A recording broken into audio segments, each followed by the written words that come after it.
Hey everyone, Odin here. We're going to get into my top 5 most overlooked 80s films, starting with my number 5, Tough Turf, starring a young James Spader and Robert Downey Jr. in the 1985 classic. It starts off with a young James Spader showing up, rebellious teen in this small town, and he saves this guy from being mugged by this gang.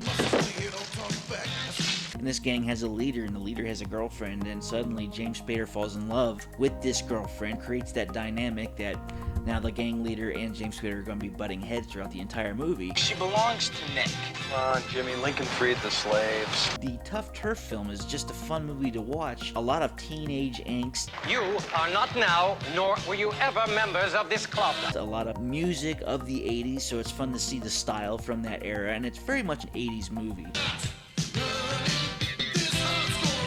It's fun to see these sorts of films and kind of going back. It's very much a time capsule of that era, and I love the 80s. Who doesn't love the 80s? It's like one of the best decades ever when it comes to film. If you haven't even seen the movie, I do implore everyone to go and watch Tough Turf. He's always been a rebel. Now, he's about to become a hero. My Science Project, very cool movie that I think a lot of people overlook from the 1980s. Dennis Hopper's the biggest name in this movie. He plays a bit part. And it's worth checking out just because of the time travel element that they use in this. And it's all about this guy who needs a science project for his class. Dennis Hopper's the teacher. Why don't you tell us about your science project?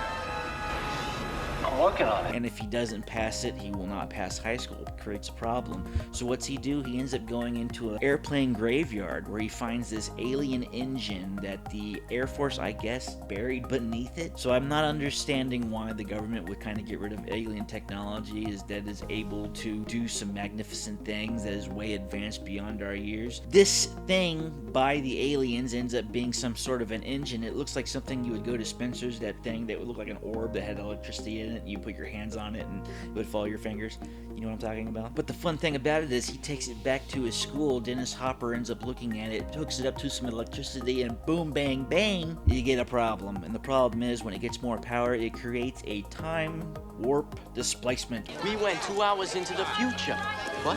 That's how they explain it in the movie, and it creates within the school is a different era in time, whether it's prehistoric, going into the Civil War, or even caveman era, Neanderthals. That's what the movie's basically about, and the adventure of trying to go back and turn this thing off before all of a sudden it's spread across the entire world. It's an awesome adventure, time travel, fantasy aspect that you don't really see much of these days. Only in the 80s it seems like they would have movies like this, but it's well worth a visit to look at this movie that embodies the 1980s, and it was kind of overlooked because a lot of awesome films like this came out around the same time. These are optical delusions like ghosts, so it's cool. Here comes Latello, yo! Real Genius, 1985. I promise this is the last time I have a movie from 1985 on this list. Val Kilmer stars as this Van Wilder type of the 80s. He's one of the 10 finest minds in the country. Someday I hope to be 2 of them. Who takes this 15-year-old kid under his wing who is a little smarter than a lot of people out there. Seems like this movie kind of goes under the radar because at the time, John Hughes was very much into the realm of teenage film back then. He was the titan that nobody could take off the pedestal at the top of the mountain. He's a righteous dude. That's why a lot of people haven't checked out Real Genius. And of course you have Val Kilmer, and I think a lot of people forget how great Val Kilmer was back in the day. He was in Top Gun, The Saint, and The Ghost in the Darkness. He was just in so much. He also played Batman in Batman Forever. Oh, and we can't forget Tombstone, where he played Doc Holliday. You can't forget that movie. I'm your huckleberry. It's worth watching this movie because, again, teenage hijinks. It's very much a family-oriented film. You are Chris Knight, aren't you? I hope so. I'm wearing his underwear. Real Genius, worth checking out, worth looking into. I didn't want you guys to think I was stuffy, you know. No fun. All brain, no penis. The Last Starfighter, 1984, awesome film if you haven't seen it. Lance Guest stars in this movie.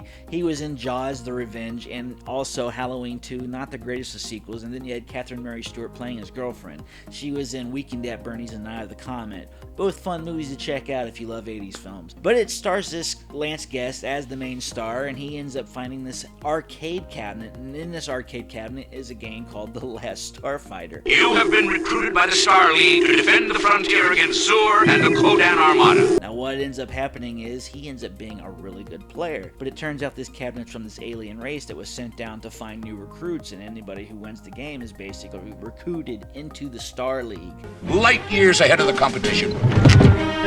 It is just a fun adventure going forward. It's got awesome practical effects, awesome aliens. It's got a good versus evil vibe in this movie. It should have been a movie that should have been remade or at least done again as a sequel or something, because it's just a fun story, and it's a very timeless story that would work very well in today's reality when it comes to video games in general.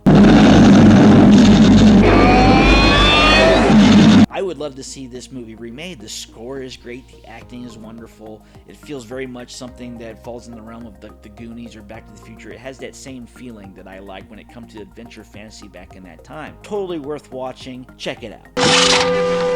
Oh my god! The Night Before, it's a 1988 movie starring Keanu Reeves and Lori Loughlin. Lori Loughlin's from Full House. If you don't know who Keanu Reeves is, I don't know where you've been, but it's John Wick himself. Bill and Ted. Come on. Excellent! But Keanu Reeves is this nerdy guy, and Lori Loughlin is this most popular girl in school type. Keanu Reeves ends up winning a bet where the grand prize is taking Lori Loughlin to the high school prom. I lost a bet with Lisa. Because I lost this bet, I have to go to the biggest dance of the year with someone I wouldn't normally go with. But on the way to prom, they both get lost, end up on the wrong side of the tracks in this bar. Look, kid, let me get you a drink.